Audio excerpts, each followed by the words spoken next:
¿qué balance le harías tú al gobierno Duque? Bueno, Alfredo, mil gracias por la invitación a tu programa. Yo creo que el balance de derechos humanos del gobierno de Iván Duque es un balance pobre.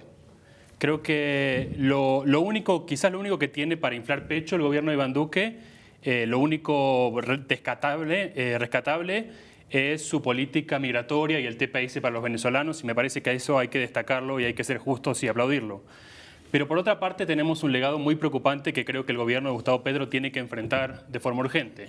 Primero, un retroceso, un agravamiento de la situación de seguridad humanitaria en los territorios, que hoy nos llevan a cifras cercanas a las que existían inmediatamente antes del proceso de paz con la FARC, y eso es un retroceso muy grave. Y en segundo lugar, yo creo los peores indicadores de violencia policial, en particular en respuesta a las protestas, que hayamos visto en la historia reciente de Colombia. Creo que estos dos temas son prioridades que el gobierno de Petro tiene que enfrentar de forma urgente y necesitamos una reforma a las políticas de seguridad y una reforma a la policía para impedir que esto siga ocurriendo en Colombia. Camilo, ¿cuál es tu balance del gobierno Duque? Bueno, en materia de seguridad y derechos humanos, yo me atengo a lo que dicen las encuestas. En las encuestas de 100 puntos, la calificación fue de 25.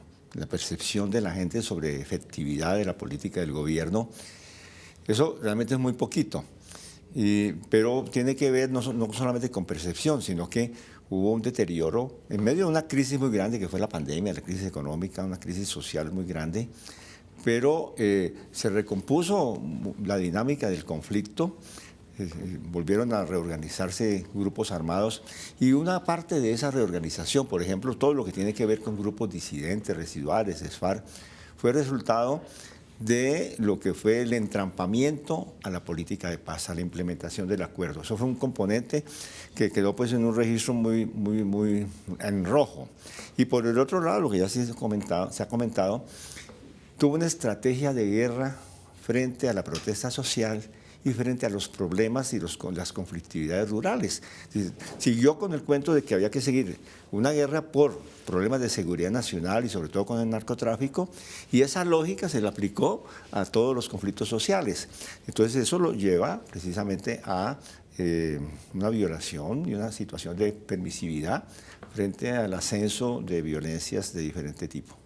¿Y qué crees que hizo bien? Porque pues, yo creo que hacerle un balance de las cosas que hizo mal nos va a tomar un ratico y se lo vamos a dedicar íntegramente porque esta temporada que empezó este programa no me permitió hacerle la despedida al gobierno Duque. Entonces, pero quiero saber qué crees que hizo bien. Pues yo seré abonado, y eso es un tema que también está en discusión, la respuesta a la pandemia. Yo creo que fue tardía, lenta, pero digamos a la postre hay un reconocimiento de que allí se desarrolló una iniciativa importante. Eso está dentro de los análisis que hay que hacer.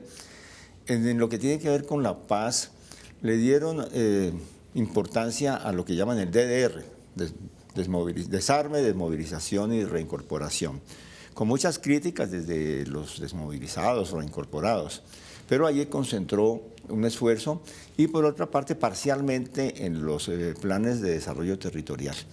Digamos que si la calificación general que le da al país es del 25% de favorabilidad y 75% de crítica, en estos temas podría subir a 35%. No pasa la raya, pero podríamos decir eso, y seguramente habrán otros temas, ¿no?, en los cuales colocó unos puntos muy importantes, no como realizaciones, pero sí en perspectiva, en política frente al tema ambiental.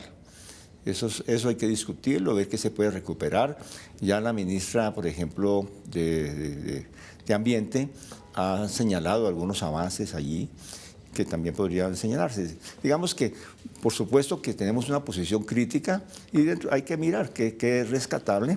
Desafortunadamente, en lo que tiene que ver con paz, con seguridad, con derechos humanos, pues hay indicadores terribles, ¿no? Yo creo que no solamente los de muerte, el tema del desplazamiento forzado, que es un indicador muy importante porque indica hasta qué punto las comunidades están siendo impactadas. Este es de los más reveladores. Tenemos nosotros, durante ese gobierno, pues, que son más de 500.000 se acercan a 600.000 las personas desplazadas. Con los confinados, eso sube al 1.000.000 de personas impactadas. Estamos hablando de cifras de gente que ha quedado entrampada, que ha quedado sin sus bienes, que ha tenido que dejar su hábitat, sus activos, sus tierras, cuando se había firmado un acuerdo y se diseñó una política, que fue la política de reforma rural, la política también de ampliación democrática y de atención al tema de cultivos. Y esa política, por no aplicar de manera integral esa política, lo que se desató fue una lógica de violencia que tenemos allí, pues evidencias numéricas incontrastables.